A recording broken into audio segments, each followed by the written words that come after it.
손바닥 농장은 텃밭이 정말 손바닥만한데 가꾸고 싶은 작물은 많아 나중에는 심을 자리가 없어 상추 같은 것은 공중에 재배하여 먹고 있습니다. 과일나무도 심고 싶은 것은 많습니다. 장소가 없어 겨우 한두 그루씩 또는 몇 그루씩 심고 재배법을 공부하고 또 연구하고 있습니다. 과일 마트에 가서 사 먹으면 쉽지만 재배 그 자체가 즐거운 거죠. 사과를 비롯하여 감, 대추, 복숭아, 자두, 매실, 보리수, 얼음, 달래 여기에서 다 일가하지 못합니다.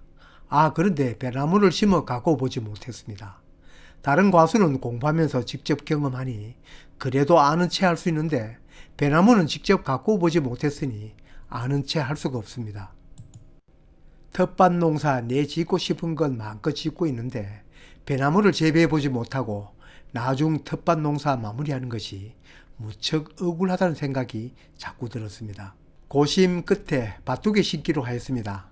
양으로 봐서는 한 나무만 심어도 충분하겠지만 아시다시피 어느 과수나 한 품 부분이 자란되어 결실률이 떨어집니다. 그래서 최소한 두 나무는 심어야 합니다. 여러 농원의 홈페이지를 방문하여 배 품종 특성을 봐가면서 심을 두 나무를 선정해야 합니다. 오히려 그루수가 적다 보니 선정하는 데 더 어렵고 까다롭습니다.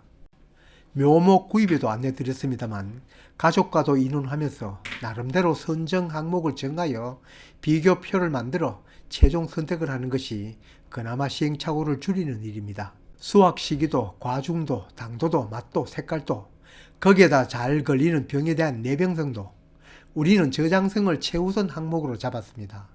오래 저장하였다가 불고기, 물회 등 음식 재료 쓰기 위한 것이니까요. 그래서 일본으로 선정한 것이 바로 그린시스라는 품종입니다. 당연히 수분수 한 나무도 골라야 합니다.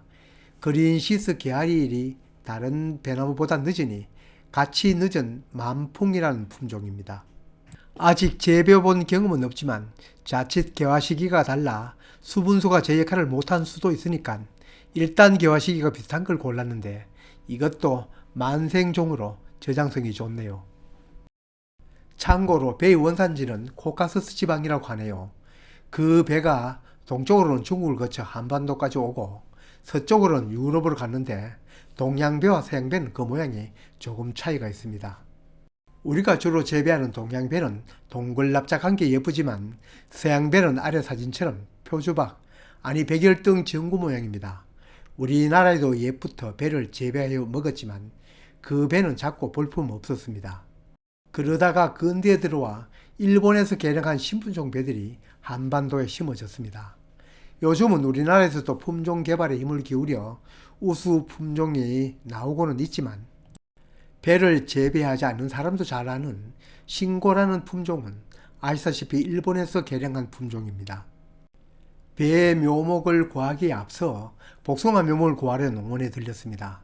온라인으로 주문 배송을 받아도 되는데 제 같으면 품종별 기준 주수보다 더 작기 때문에 농원에 가서 직접 사와야 합니다.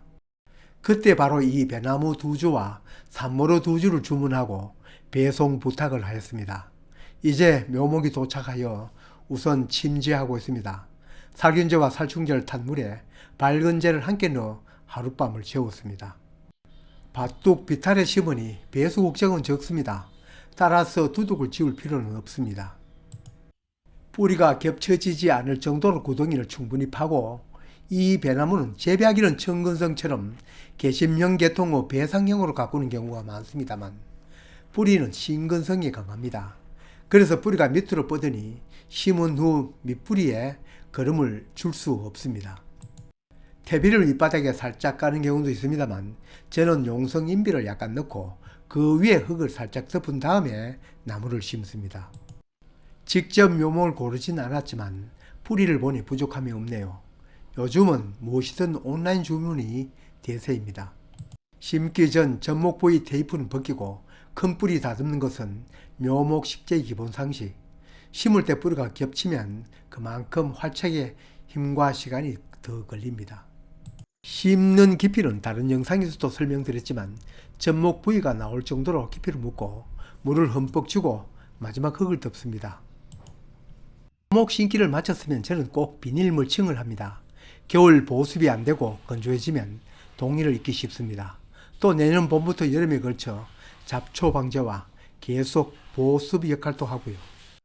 달랑 두 그루여서 품종 이름 잊지 않을 것 같지만 요즘은 도랑 건너뛰다가도 잊어버립니다. 내친 김에 월동 준비까지 마쳤습니다. 추위에 비교적 강한 가수라도 아직 착근이 안 된 묘목은 동해 방지를 하는 것이 안전합니다. 앞으로 남은 과제는 이 밭둑에 심은 나무를 어떤 수형으로 잡아 키울까입니다. 보통 평지밭에는 배상형으로 키우면서 철사줄로 평덕을 설치하여 가지를 수평으로 늘어잡아 재배를 합니다만, 여기는 밭둑이니 그 상황에 맞게 이렇게 주간을 위로 뻗게 하고 그 주간의 사방으로 나는 가지를 양방향 수평으로 유인하여 이렇게 8m형으로 키워보고자 합니다. 평지 같으면 주간을 Y자형으로 벌려 그 가지마다 이렇게 철조망 줄 연결하듯 8m형으로 키울 수도 있지만, 우리는 지형상 그렇게 키울 수는 없고 바로 이 그림처럼 키우려고 합니다. 배나무 가지자름 성질도 모르고 8m형으로 키워본 경험도 없으니 아마 시행착오도 많을 것입니다. 오히려 그 실패를 즐기면서 한번 키워볼 예정입니다. 이렇게 묘목을 심어놓고 상상을 하니 이미 8m형 가지마다 배가 주렁주렁 달린 것 같습니다. 내년 봄 신초 나오고 나무 수형 잡아가면서 또 공부하면서 자충우돌하는 모습 영상으로 소개하겠습니다.